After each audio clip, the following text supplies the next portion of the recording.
okay, I'll just keep improving on it and charge a little bit more and add on to it and build upon it. So I was able to basically take something that was free and test it, kind of test the waters, and then just make it better and had new iterations, and then eventually was able to charge for it. Welcome to the Online Genius Podcast, where host and renegade-thinking beer-brewing lawyer turned online entrepreneur Bobby Klink proves that building and protecting your online genius doesn't have to be rocket science. Bobby and his expert guests break down online marketing and the legal stuff so you can stop sweating the small stuff and get back to building your amazing business. Now, here's your host, Bobby Klink. Hey there. Welcome to episode 62 of the Online Genius Podcast. I'm your host, Bobby Klink. I'm really excited for today's episode because we're going to be talking about building a blog and then kind of creating a business around that. And when I first started, I did some blogging and I did it all wrong. I did a lot of things wrong. And nowadays, I don't use a blog as or a traditional written blog as the main form for my content. But I know that a lot of my listeners do have blogs and struggle with figuring out how to make them profitable and make them a good part of their overall content strategy. And so I thought this was a perfect topic and it would fit in with our content theme. And so that's what we're going to be diving into today. But before we get there, this week's episode, as always, is brought to you by the Online Genius podcast community on Facebook. Now, I love coming to you. I love today. I'm talking with a great guest. I love doing that and sharing this information with you. But I like the opportunity to have a two-way conversation, to have the ability to answer your questions, to see what you care about. And that's what the podcast community is about. It's an absolutely free group on Facebook. You go there and you have the chance to literally ask me questions about the legal stuff, about the marketing stuff, or if you want to, about what beer I'm drinking at the moment. Whatever you want, it's our chance to actually engage with each other and to have a kind of back and forth conversation. And I'd love for you to join. You can do so by heading to youronlinegenius.com/community. Now to today's show. And today's guest expert is Angie Gensler. Now, she initially found me to get her legal stuff in order. I think it's been almost a year now. But when I started finding out about her stories, I've actually bought some things from her, and she has built an amazing business, and it all started with a blog. So I figured that she'd be a perfect guest to walk us through how you can build a blog and a successful blog, and also how you can then kind of build a business around it. So Angie is the founder of AngieGensler.com, a social media and digital marketing blog serving small business owners and online entrepreneurs. Her tips on social media have been featured on Social Media Examiner, the Social Media Club of Kansas City, Social Aider, and several other sites. But she didn't start out as an entrepreneur with her own business. For nearly 10 years, she worked in corporate as the marketing leader for a $150 million business. But way back in 2016, after being told by a sales manager to stop doing social media, it's a waste of time, she knew it was time to make her escape from the corporate world. She started her blog at the time to pursue more meaningful work and build a way out of her 9-to-5 job. She was able to actually grow it very quickly to an online business, and just 20 months later was able to quit her high-paying corporate marketing job and pursue her passion full-time. And now I'm on her email list, and I remember getting an email. She's making multiple times what she was making in the corporate world. So she has been very successful. And now she spends her time teaching entrepreneurs how to market and grow their businesses without the hustle and overwhelm. Welcome to the show, Angie. Thank you so much, Bobby. Wow, it's kind of surreal hearing you read that. I always love it when I'm a guest on a podcast and I hear people read my intro. I'm like, man, this guy sounds cool. I know. Now, before we start talking about blogging, though, I'm getting back to a tradition I had when I interview people of asking them something kind of personal. And you shared something with me in preparing for this interview that I've got to ask you about. You said that one of your career goals as a kid was to be the CEO of Fazoli's. Now, I was interested because I have no idea what in the world Fazoli's is, much less why you'd want to run it. So why don't you tell me about that? Yeah, kind of funny. So I was obsessed with Fazoli's when I was a kid. It's like a kind of like a fast food Italian restaurant. And I would liken it to, it's like the Taco Bell of Olive Garden, if that makes any sense. Like, That just sounds like a wonderful combination, I got to tell you. right? Like, and now I refuse to go there because one, I'm gluten-free. So it doesn't really lend itself well, but Yep. it's not the highest of quality. But when I was a kid, I was determined. And my best friend too, like she said, okay, you'll be the CEO. I'll be your secretary. We had like this whole plan. Well, that's amazing. And I love hearing how you don't go there anymore, because I've been to Taco Bell once in the last 20 years. And it was when like my flight was canceled, and literally it was the only restaurant. There's nothing else. It was the only restaurant near the hotel that they put me up at. So it was my only choice. But that is a wonderful story. I'm guessing you're happier now with what you have going on instead of being the CEO of Fazoli's. Yes, I am very glad that with the choices I've made. Yeah. And so, I told you kind of right as we were getting on today that I actually wanted to do something I don't normally do, which is I want to talk about your story of launching your blog, because that's really why I wanted to have you on, because you have done a really amazing job. So talk to me about that. What was it? I mean, how long after that manager said, hey, cut out the social media? I mean, how did that lead you to say, you know what, I'm going to launch a blog? And what were you thinking when you first launched your blog? Yeah. Okay. So funny story. So yeah, this manager told me that social media is a complete waste of time. And it was kind of like, what? Like, how could you say that to me? Like, this is what I'm passionate about. This is what I love to do. And then about a week after that, I was actually in New York City for a work trip and got in trouble I was taking a picture with the bull on Wall Street.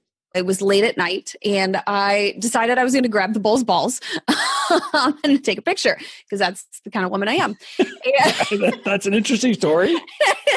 And the picture, people were spreading it around, all the coworkers, everyone's laughing at it. I got called into the office when I got back on Monday morning by HR, and they said, we heard you took inappropriate photos on a work trip and you may get fired for this. And I was like, okay. Wait.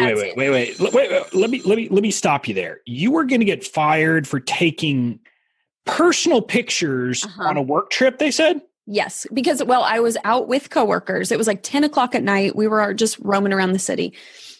And because I was with coworkers and I was representing the company, so it was this whole ordeal. It all got blown over.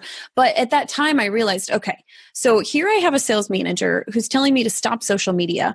And then I have this company who can't appreciate the kind of woman that will grab a bull by the balls.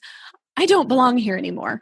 And so it was, I came home and I told my husband and he's like, okay, that's it. Like we've been talking for a couple months about maybe I'd get into consulting, maybe I'd try this.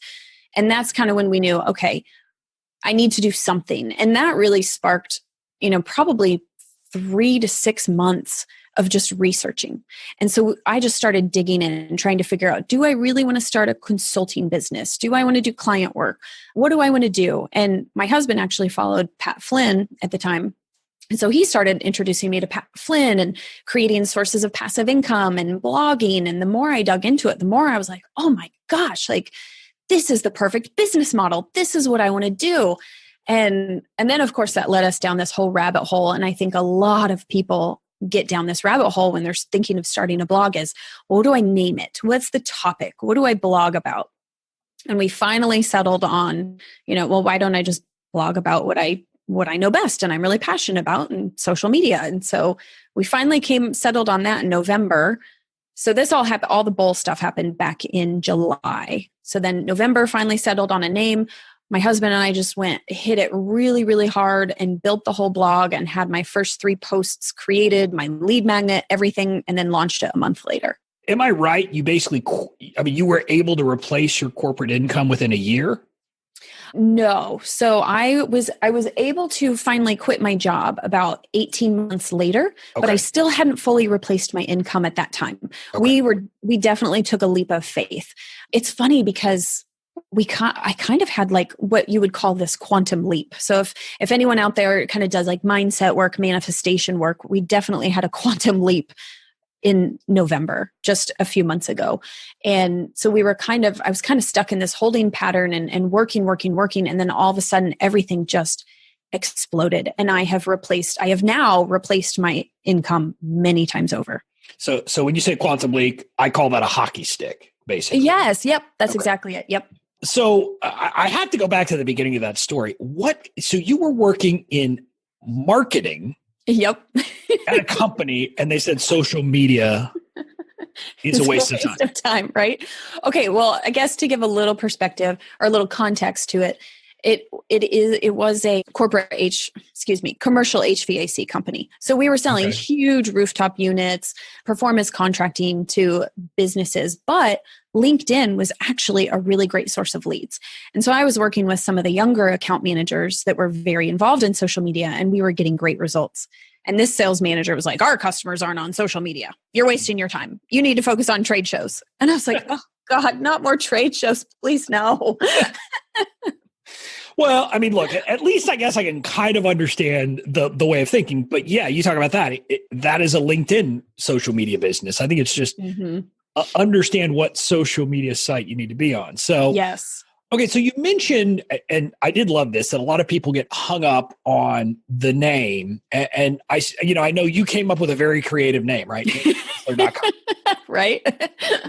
So how did you make that choice to go with a personal brand, a true personal brand of just your name?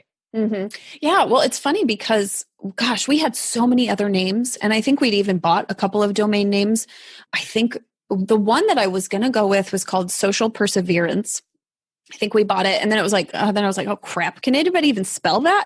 Are they going to even spell it right? And then I kept going back and forth. I was pretty wishy-washy in the beginning about, what do I truly want to focus on? Who am I going to serve? What kind of content am I going to write? And I kept bouncing all over the place. And then my husband and I were on a date night, and we kind of realized, we were like, if I just named it after myself, then I can bounce around and it's okay. But if I name it Social Perseverance, I got to stick with social media and I can never evolve it or, branch out to other topics. Yep. And so we kind of thought, that makes sense. But it was really tough. Like it was terrifying. And I thought all the people who are close to me, they're going to think I'm arrogant. They're going to think like, who the heck are you to name a website after yourself? How ridiculous. And so that was it was a scary decision to make. Well, it's kind of funny because I think a lot of entrepreneurs go through that. And of course, we're not even talking about blogging here, but I obviously made the similar choice. I have my online brand is Your Online Genius. And initially with this with this podcast, I made the decision to keep my name out of it. My picture wasn't in it. And I've since realized that's BS. I mean, no matter what your company is, you are the face of your brand and you might as well own it. So it's interesting you made that choice. Now, let me ask you this. You also mentioned doing a lot of research. What were you researching when you were trying to figure this out between July and November? Yeah. So first we were trying to research just the business model in general, because we had owned a couple other businesses. My husband and I are kind of serial entrepreneurs. And so we'd kind of learned over time the types of work that we did not enjoy and the types of work we did enjoy. And I really was only aware of consulting work. And I was kind of really thinking like, gosh, I don't know if I want to do one-on-one client work. And that's really consuming and really demanding. And I'm not sure if that's the route I want to go. Is that really better than just working for a corporation where you have one boss essentially? And so that's when... Funny that you mentioned that. Right as we got on, listeners, I was telling Angie that I just had some bombs dropped in my lap from my one-on-one legal work. And that telephone that rang in the middle a little bit ago, then just part of that bomb. So I can relate to that. So you didn't want to do that. So what were you trying to figure out? What the other options were? So it was really digging into, I started researching other people's businesses and other people's blogs, and I was consuming income reports. If you jump on Pinterest and type in income report, you can find tons of bloggers out there that share their income and share how they monetize. And so I was really researching, okay, how can I monetize an online business? What are all the different methods and which one really seems to make most sense for me? And then the other piece of it is then I was also trying to research how to grow it quickly because, I'd been doing marketing for a B2B type business, and it was very much, a B2B business where a transaction could be $1 million. And I was like, okay, that's not at all that type of marketing that I've been doing all these years really won't apply for a blog. So then I was researching, okay, how can I grow this and grow it quickly, organically, without spending a fortune on ads, without having to wait 6 to 9 months for SEO to kick in. So I was doing a lot of that as well. Well, and the funny thing is now, other than kind of having built your blog and having information about that, your real specialty is Pinterest. Is that right? Yep, that's correct. And I'm guessing that was definitely not part of your arsenal back at the corporate world. No, but funny story about that. Oh gosh, I don't know how many years ago it was, probably like 2011 or something. I was pretty new at the company. And I had formed this new love for social media at the time. And I was like, we're going to try everything. And I even tried Pinterest. And I was throwing pictures of commercial rooftop units on Pinterest. And now I look back, I'm like, that is the funniest thing ever. Like, what was I thinking? But I was just trying everything. But it was good because I did learn too, like, okay, every channel has its own kind of unique traits and its own unique audience. And you need to figure out who your ideal customer is and where they're hanging out and just focus on that one. Stop trying to be everywhere. Yeah. It's funny you mentioned that. I had people trying to get me on Pinterest forever. And I was like, I don't even understand what it is. Luckily, that's one of my shining stars that I don't try to do that myself, never have. I have outsourced that from the beginning, but it's interesting. So now, so that's kind of how it got started. And what was it that you landed on as how you were going to monetize it kind of at the beginning when you were first doing that research? Yeah. So I kind of realized through doing all the research, it seemed like the people who were really having good success, it was either through affiliate marketing. So they were basically selling other people's products, or they had their own product. And I also, the more I dug in, the more I researched, I thought, okay, with affiliate, those affiliates can change their terms. They can pull things at any moment. And I am very much a control freak. And so I loved the idea of having my own digital products, my own online courses. I have complete control of them. I have control of the message, the terms, the money that's brought in. So I kind of knew in the beginning that was the goal. I just had no clue when I launched my blog what I was actually going to create. So I launched it kind of having a general idea of how I was going to monetize, but I had nothing to sell at the time. Nothing. And so tell listeners, what is it that you sell now? So I have a couple different things. My big seller is my social media content calendar. And so I have 365 days of post ideas that are just planned out in an editable calendar. And then I have some image templates that go hand in hand with that. So it's 150 different image templates. So that's really the big seller. But then I also have a couple different Pinterest courses where I teach people how to grow their blogs and get more traffic and grow their email list using Pinterest. Yeah, I got to tell you. So, because I bought some other things, we know each other. I think you gave me access to the content calendar. I'm not using that, but the actual content you've got, those things are fantastic. Because look, let's be honest.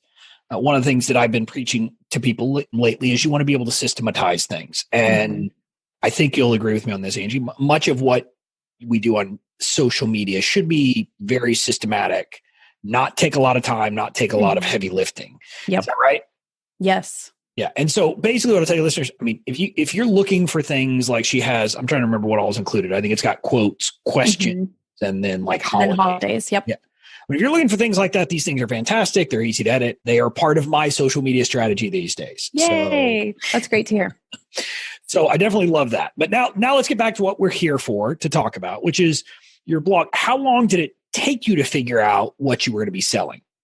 Yeah. So kind of funny. So when I launched it with 3 blog posts and a lead magnet, and it just exploded. And within 30 days, I had 543 people on my email list. Like, it was bonkers. And the freebie was the content calendar. Now, back then it was very basic. It was not anywhere close to what it is now. And it was just the most basic thing, but people were going nuts over it. And then the next year I improved it and I decided, okay, this went so well and it grew my blog so quickly and got so many people on my list. I wonder if I can make it better and then charge for it. So I tried that the next year and got outstanding results and got tons of testimonials. And so I did the same thing again. I just said, okay, I'll just keep improving on it and charge a little bit more and add on to it and build upon it. So I was able to basically take something that was free and test it, kind of test the waters, and then just make it better and had new iterations, and then eventually was able to charge for it. Yeah. Listeners, I think there's a very important lesson in there, and I want to make sure that we tease this out. And again, she's now charging for it, but Angie started by offering something as a freebie that was so good that people would say, I would expect to pay for this. Mm-hmm. And I think that's the key to any kind of freebie and building your list. So I think that's an important lesson. And, Angie, so give me an idea. You have courses. Are they big money makers for you, or is it still the calendar and the templates that make your money for you? Right now, it's still the calendar and the templates. Although, we're recording this in January. So it is, it's a seasonal product. It's very hot right now. But the neat thing about it is a lot of the people that are buying the calendar, now they're digging through my site. And I think they're so happy with the product that now they're trusting me. And now I'm getting sales just very passively for the courses now from people who've bought the calendar, which is really fun. Yeah. If I thought I was going to try to do Pinterest myself, I'm not going to. So let me be clear about that. But if I thought that was a possibility, given the quality of what your work, I would definitely dive in. So I definitely get that. Now, one of the things I do love about your business model is you're kind of like me. We sell templates. There aren't a lot of people out there that's how they're making most of their money. So I did like that. And I that's part of the reason I wanted to have you on, to highlight for people. That's an option of something you could sell. Is there something you could templatize in your business and sell it? So think about that. But now, Angie, I got to ask you a question and kind of cut to the painful stuff. Okay. What was the biggest mistake you made while you were building your blog and or your business? Gosh, definitely switching my focus too many times and chasing after the squirrels, and the shiny objects. I started with this social media content calendar and it went really, really well. And then I was like, okay, now I'm going to be all about Pinterest. And at that time, I hadn't figured out how to bring the two together and how to make them make sense. So I was like constantly flipping. And then I was like, okay, now I want to teach people how to start a blog. And I went down that rabbit hole. And I was constantly changing the copy on my website and my tagline and kind of, who I serve and how I help them. And I was kind of all over the place. And I feel like it took me longer than it should have for me to really get some traction, because I was just kind of bouncing around. And now I've found a way to make everything fit together really nicely and maybe I can't regret the whole path because it's taught me a lot along the way and it's helped me kind of bring everything full circle. But I do think that bouncing around probably slowed my progress down significantly. Yeah. And I think it's an important lesson that a lot of us learn. Because look, you mentioned it, you're a serial entrepreneur, but most entrepreneurs have a bit of ADD and there's shiny object syndrome and there's lots of different things that are fun and pretty. And I think we could all learn quite a bit from that lesson you told. I know that for me this year, I intend to sell one thing and one thing only. That's legal templates. That's it. Nice. That's the only thing I do. And that's the only thing I'm going to be doing for 2019. So I think that kind of focus is important. Now, and again, what I would say is, I think, Angie, you're also a good example that once you get one really humming, often then you can have things that you introduce and add that become kind of a natural progression. So I think that's a definite lesson people can learn. So now I want to get kind of to the nuts and bolts, and I want you to teach me, and I'm not talking about the logistics of setting up a website or that kind of stuff. Okay. But let's say that I wanted to add a blog, a traditional blog, not my podcast, not my video lessons, but a traditional written blog as my content strategy for my business. And what are the most important things I need to do to make it successful? Yeah. Okay. So if we take the logistics out, which, if there's anyone listening and they need to know all those, the step-by-step logistics, what are the tools? I actually have a free guide that they can download. If they head over to just angiegensler.com/startyourblog, it's just a step-by-step guide to take them through all the technical aspects of it.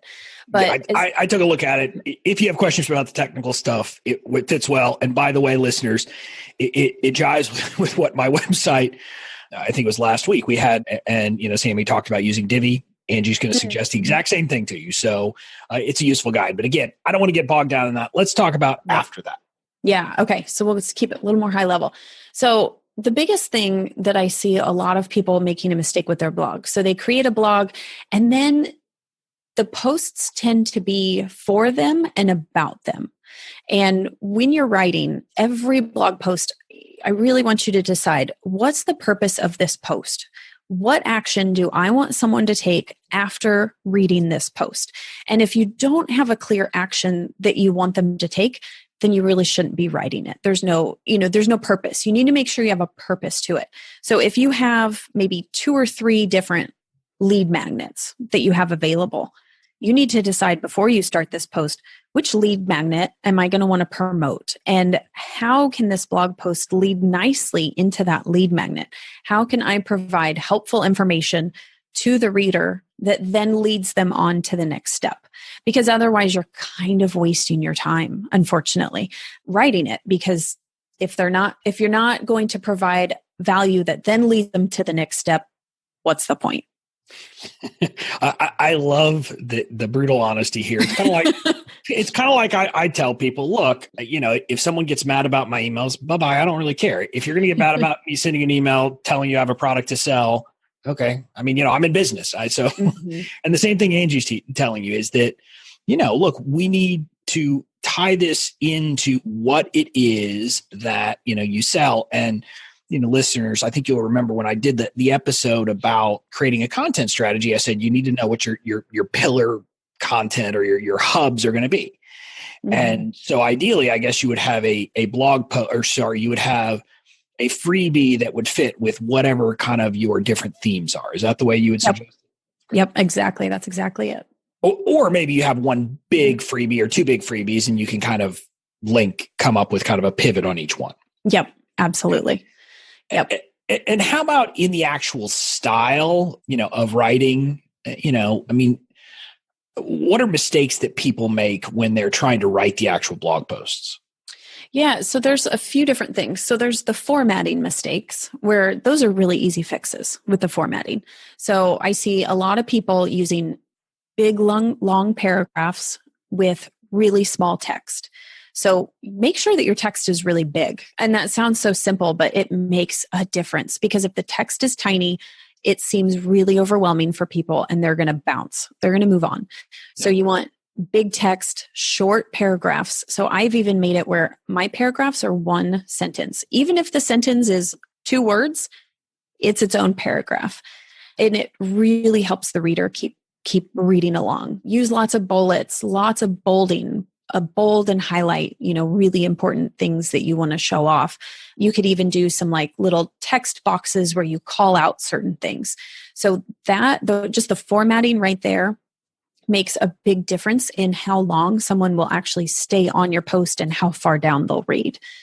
Yeah. And one of the things I like that you have in your blog, and it's not an issue for my blog, but I think about it for my emails, is it's not full width. So it makes it much more digestible because there's white space left on the page, which I think is also important. Yeah. And so a trick I have for my emails that this might help readers think about it. When I'm creating emails in Google Docs now, what I actually do is I pull the margin over so that it shows me what it's going to look like in, a 5-inch margin instead of a full width margin. And that way you get a sense of if your paragraphs are starting to look way too long. And I'm like you, I don't want a paragraph that's more than maybe 3 or 4 lines is the most I want to see. Is that about right? Yep.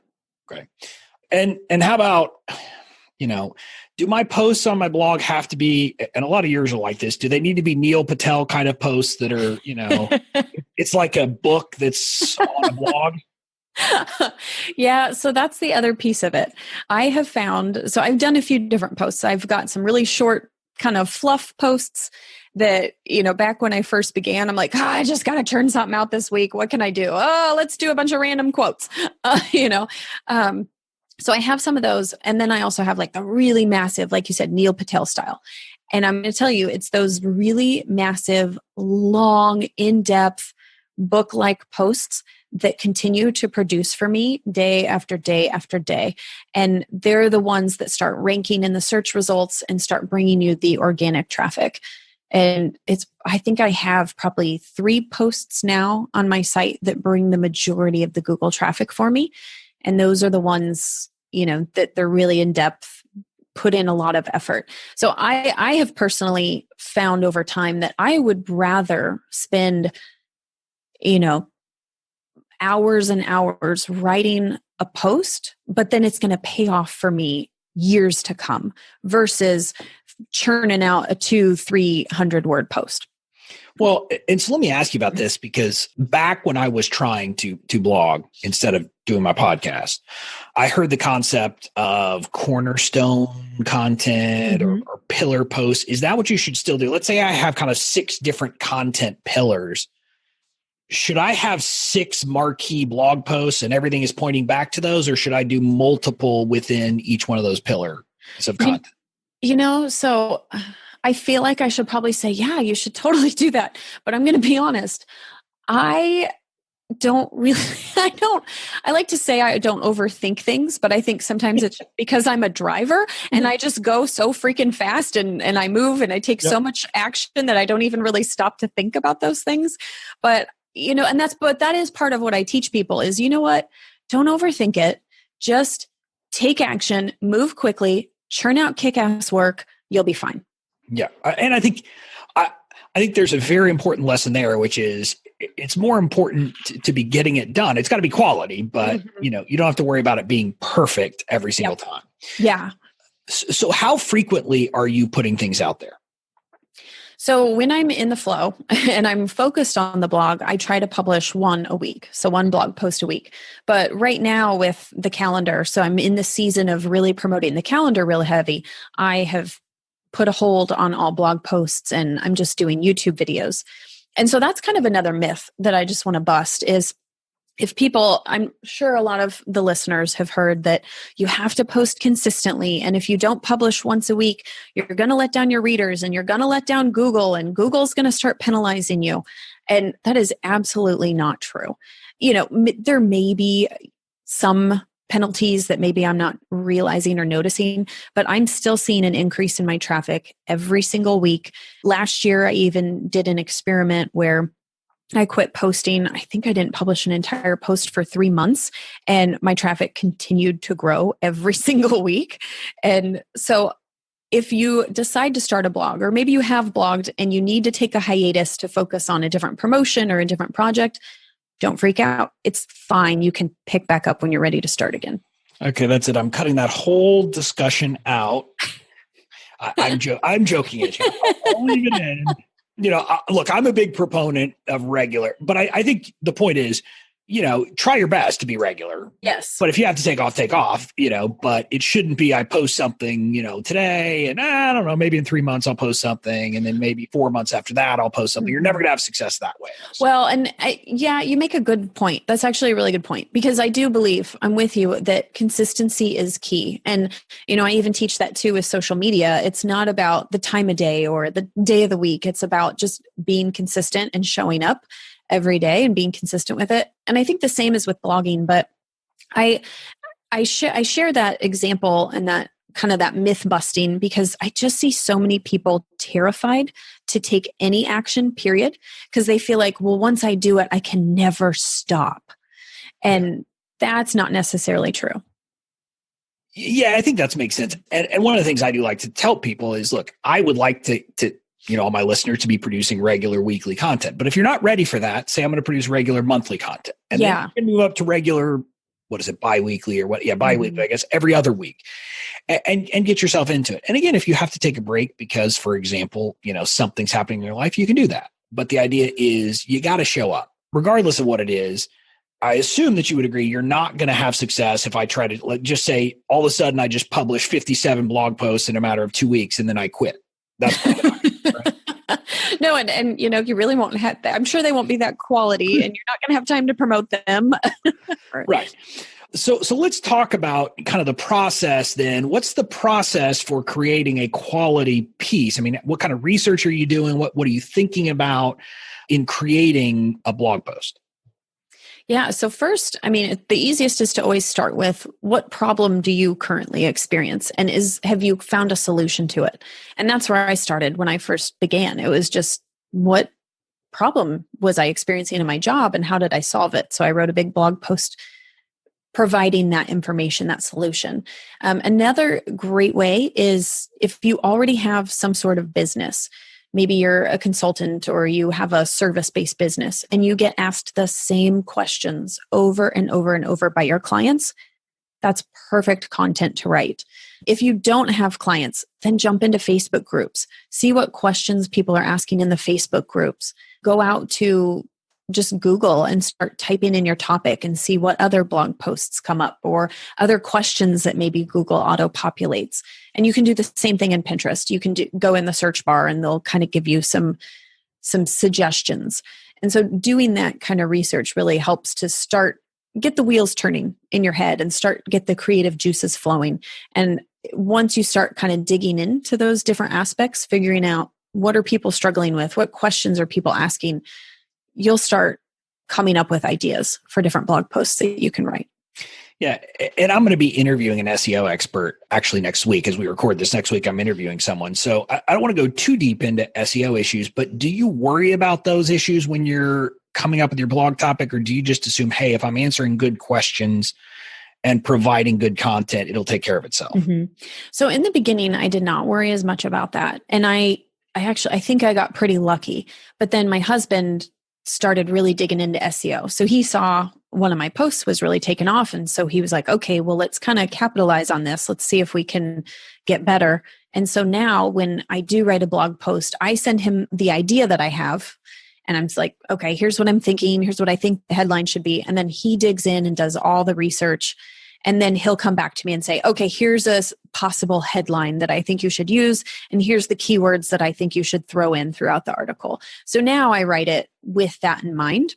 And I have noticed actually with some of the ones that I've published this last fall, they've taken off so much quicker, where it used to take 6 to 9 months for a blog post to start getting some traction from Google, now where it's taken a couple months. Oh, so that's interesting. And like I said, listeners, I'm going to have a specific SEO podcast in a couple of weeks, just because I think it's that important. So we'll dig into it then. So once you've gotten the blog post written and you hit publish, what do you need to do from there to actually try to get traction? How do you actually market it or try to get some eyeballs on it? Yep. So for me, the preferred method is Pinterest. So that's really how I grew my blog, and that's how I continue to use it and love it. So when you write your blog post, you need to make sure that you have images created as well. And so there's so much that comes after publish that I think a lot of people forget. And you spend all this time writing this blog post and you're like, oh, I'm done. And it's like, well, not really. You've kind of just started. And so you want to create images. So your Pinterest images, but also, images that you can share on Facebook and Twitter and LinkedIn, whatever channel that you decide that you want to focus on, make sure you have images to share, and then create 5 to 10 different social media status updates, throw those into your social media scheduler. So now you can be promoting that post out on social media. And then you want to schedule out all your Pinterest images. So for Pinterest, you want to also make multiple images, not just one for a blog post. Mm-hmm. And you want to schedule all of those out to Tailwind, get them out to all your group boards, your tribes, all your boards, have those going out. And really, that's how I'm able to get a whole ton of traffic.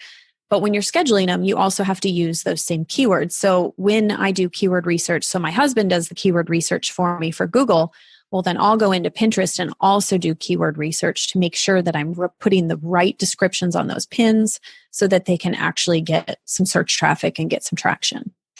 Yeah. The one thing I do know about Pinterest is that it's basically Google with pictures. Yep. Basically what it is. And so it's interesting to hear that. Did you always know that Pinterest was the way you were going to go, or did you try other social media outlets first? So I knew that Pinterest was going to be the way, but then I also did all the other social media outlets at the same time, and then quickly realized that that was just completely nuts. And so now that's why I'm a big proponent of, and I teach everyone, like, just pick one, focus on growing the one, and then maybe you can add more as you get better. Yeah, I think that's great advice. I know a lot of people who believe you need to be everywhere and try to tell me, partly because of what I do, and I'm interviewing people. Everyone wants to tell me I need to be on the social media site that they love the most. Luckily, I think, at least Facebook and Instagram are pretty easy to do these days. I got to admit, I've got 30,000, 34,000 followers on Twitter. Oh, wow. I never tweet anything because, it's that following was built the BS way of follow and unfollow. And so I don't care. Yep. No one listens. So, hey, that is not how to build social media following. I can tell you that. So I quit doing anything on Twitter about a year ago, so that's interesting. So once you do that, do you come back to a blog post, say at some point later, or is it on autopilot within Pinterest and then you don't deal with it again? So I do come back to it. Now, Tailwind. So Tailwind is a tool that people can use to kind of automate their Pinterest activities. They just came out with a smart loop feature. So I've been testing that. So now my top blog posts are just automatically looping. But I used to have a process where about every 30 to 45 days, I would throw a post back into the rotation. Okay. So you don't want to be spamming it out there and throwing it constantly. But if you add all your pins, maybe 1 to 2 months later, you can add them all again.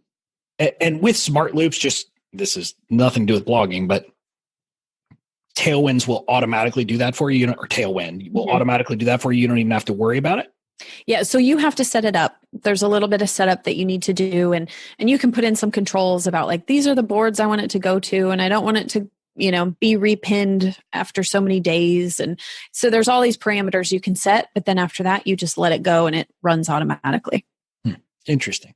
Now, let me ask you another thing about your settings on your blog. Do you worry about getting comments and responding to comments, or is that just something that you don't worry about too much? So I do. And I have we use Discuss. It's for the comments. And I try to respond to them within 24 hours. But really, I don't get very many comments. I just don't think that's as popular of a thing anymore for people to comment. And I used to get them quite a bit in the beginning when I first started, but I've noticed a huge decline. So I don't think it's as common for people to comment on blog posts. What are you talking about? I get a lot of people who come to my blog and want to add a comment about, hey, buy your NBA jerseys. Yeah, those are fun, aren't they?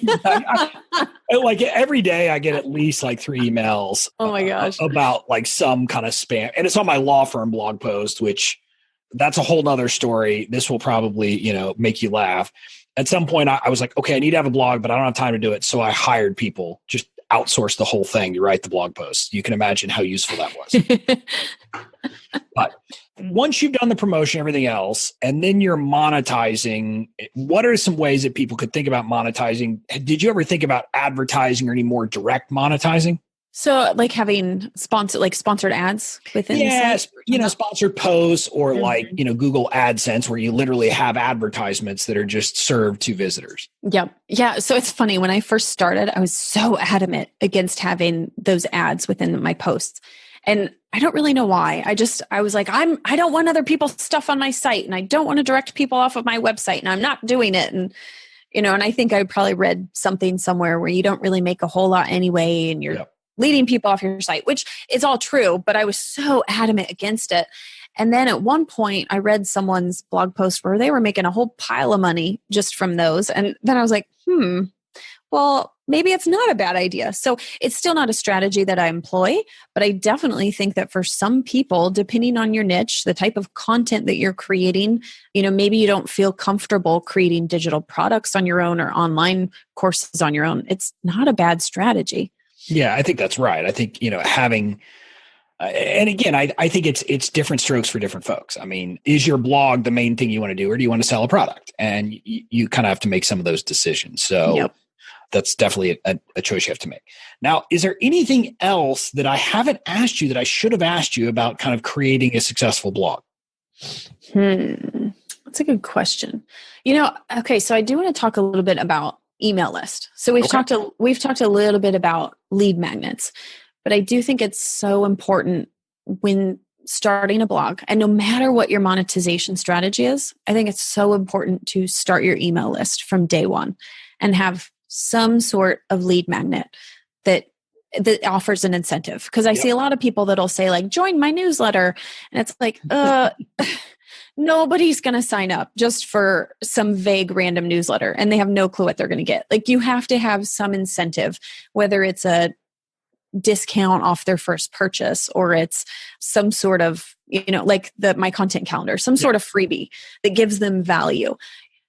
If you can, begin with that on day one, and you can start building that list on day one, because it's, even if you have no clue what to email them. I mean, when I launched my blog, I said I got 543 email subscribers that first month, and I was scared out of my mind to email them. And I was like, I have no clue what to send them now. And I think I just let them sit for like 2 months before I emailed them. Well, and the funny thing is you had an obvious thing to email them, your blog content. I mean, that's the easiest thing to email. Right. When you're producing regular content, it's pretty easy. But yeah, I agree with you on this. Building your email list is the most important thing you can do. It's probably the most important asset that anybody has. I will disagree with you on one thing.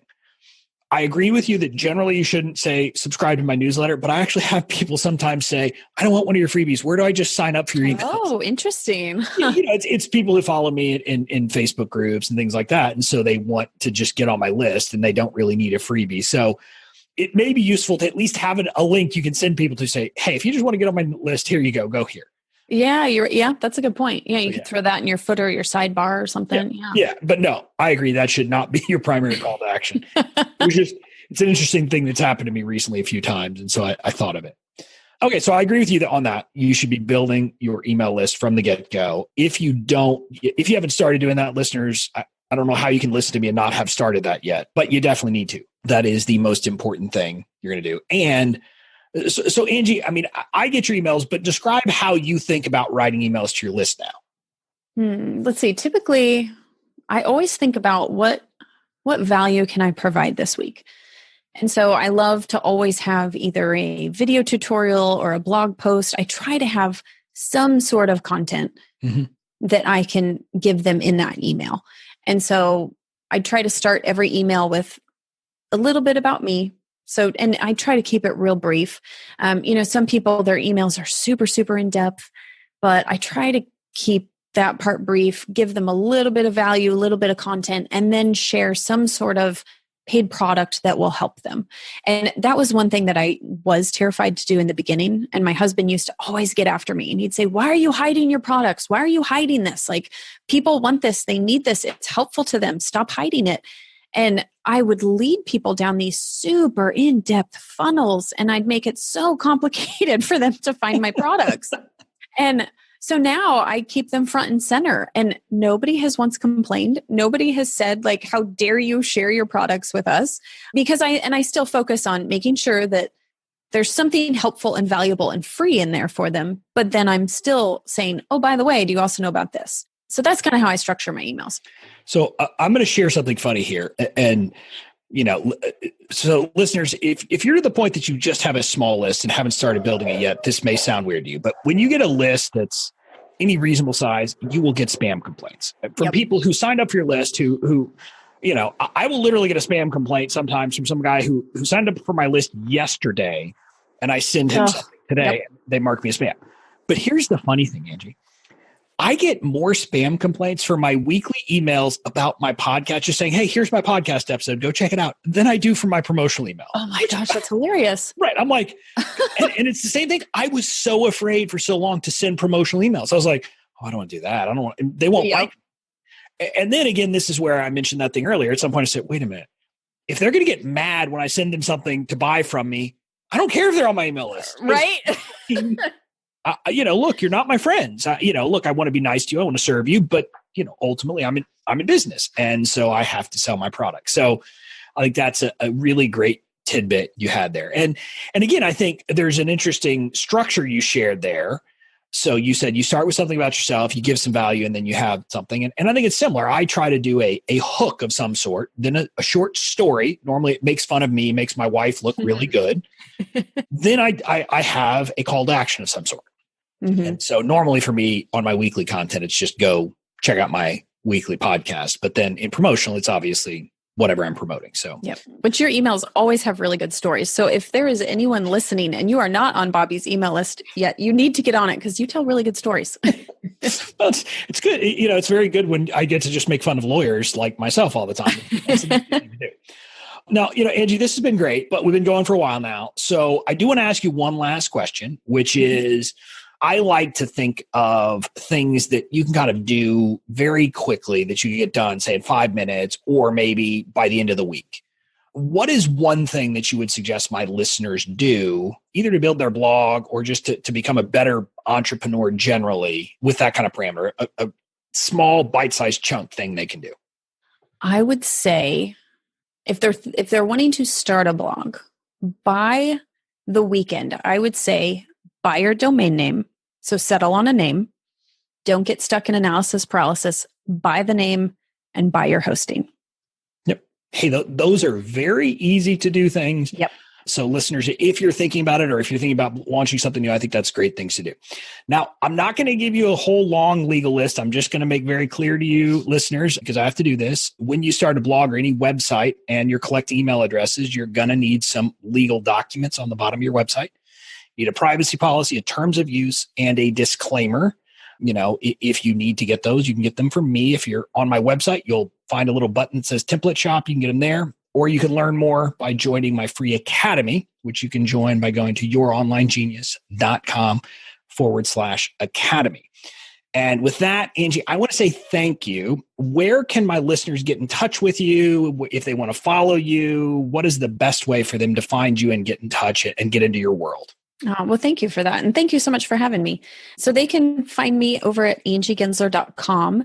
And then I also have that free guide where I think I have 10 different chapters walking you through step-by-step how to start your blog. And they can download that for free on my site. Or if they head over to angiegensler.com/startyourblog, they can get that there too. And we will have links to all of that in the show notes and also to Angie's social media. I enjoy following her. I like looking at her Instagram grid, if nothing else, because it gives me ideas. So nice. That's definitely worth doing. So thank you very much for being on the show and for sharing such great value. Oh, thank you so much, Bobby. It was fun. Okay, listeners, that's it for this week's episode of the Online Genius Podcast. If you haven't yet, I hope you'll join the community by heading over to youronlinegenius.com/community. And I'll be back here next week for another episode of the Online Genius Podcast.